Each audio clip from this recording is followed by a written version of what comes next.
What's up, everybody? Noah Kids back here for my review of Love in the Limelight. This is a film I was highly anticipating because I am a big Alexa and Carlos Penavega fan. I'm a fan of their YouTube channel, which was called Alexa of Los. Now it's called La Vida Penavega. And now they're doing Hallmark films. They started out with Enchanted Christmas together.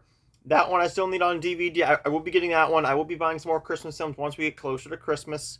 I do really enjoy that one. I enjoy their stuff together, like Love at Sea. I enjoy their Picture Perfect Mysteries movies, which I'm really upset that it got canceled. I was kind of hoping we would get more. I mean, we got 18 Aurora Tea Gardens. They gave this.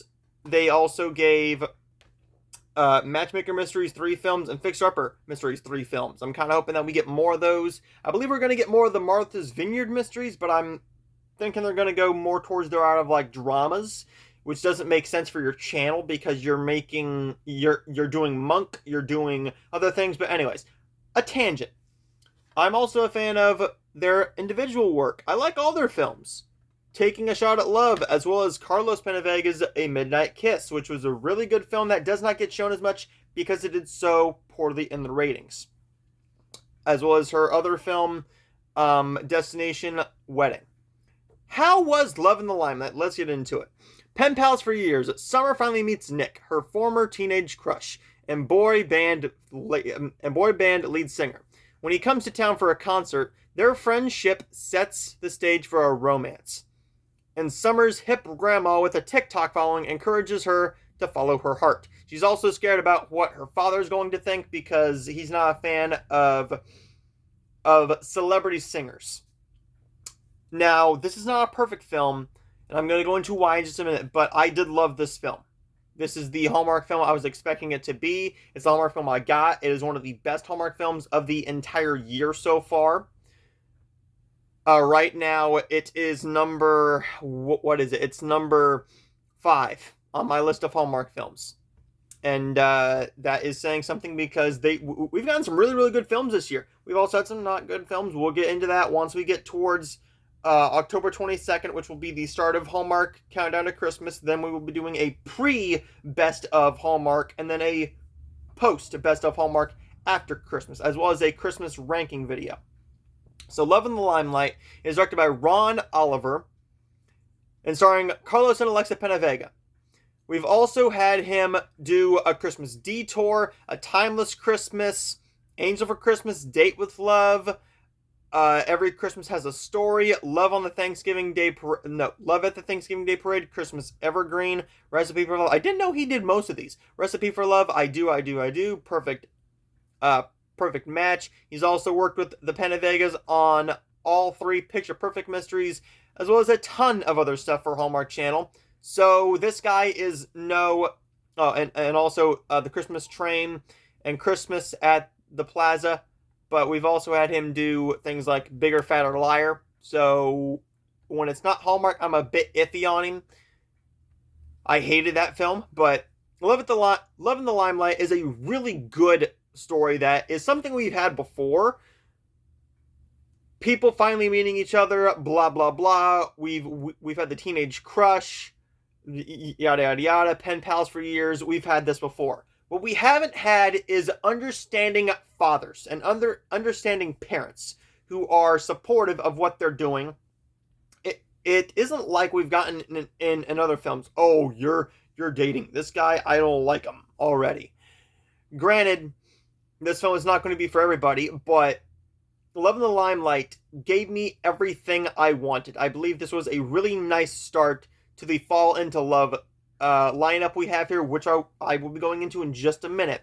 But Love in the Limelight is one that I am definitely excited to see again. I have it saved on my friendly DVR, hoping this gets a DVD. I can see this getting a DVD with something like maybe Merry-Go-Round, or maybe you give it a DVD release with something like, I don't know, Dating the Delaneys. I don't know. We haven't seen anything past this, so we will get into that in just a minute. Now, there is a problem that I do have, and that is the grandma. The grandma's TikTok following, we don't really explore that too much. It's kind of just thrown in there as a hip little gesture. I do like that we do have a lot of Carlos Pendevega's music that we have not seen before. For instance, we have not gotten to hear any of his stuff besides the vlogs, besides Besame. Yes, besides Besame, we have not gotten to hear anything besides that. Now, we have the songs we get in here. I cannot remember the names right now. I'm going to have to look that up. Love in the Limelight. Love in the Limelight.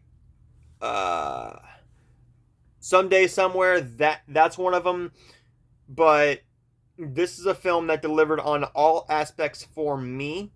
And it's one of my favorites of the year so far.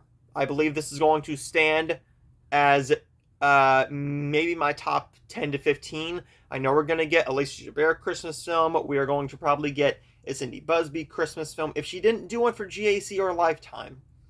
But let's get into the next film, Big Sky River. I will see you guys for that review. But if you're still here, I'm going to grade this. Then we're going to go into the lineup for August. So Love in the Limelight is going to get an A-. I really did enjoy this film. Definitely one I'm glad I saw. Number 5 of the year for me. But we are going to see how that stands, because we have 7 more films to get through before we get to the end of August. We are going to have Romance in Style, which has J.C. Elliott from Grey's Anatomy, and Benjamin Hollingsworth, who we just saw literally 2 weeks ago in A Splash of Love. Didn't care for that film all that much, but Romance in Style is going to give a bit more inclusion to the heavier set people in leads, because we don't get a whole lot of heavy set leads in Hallmark films. I can't think of one off the top of my head with all the hundreds of Hallmark films I've seen that we've had a heavier set lead in a film.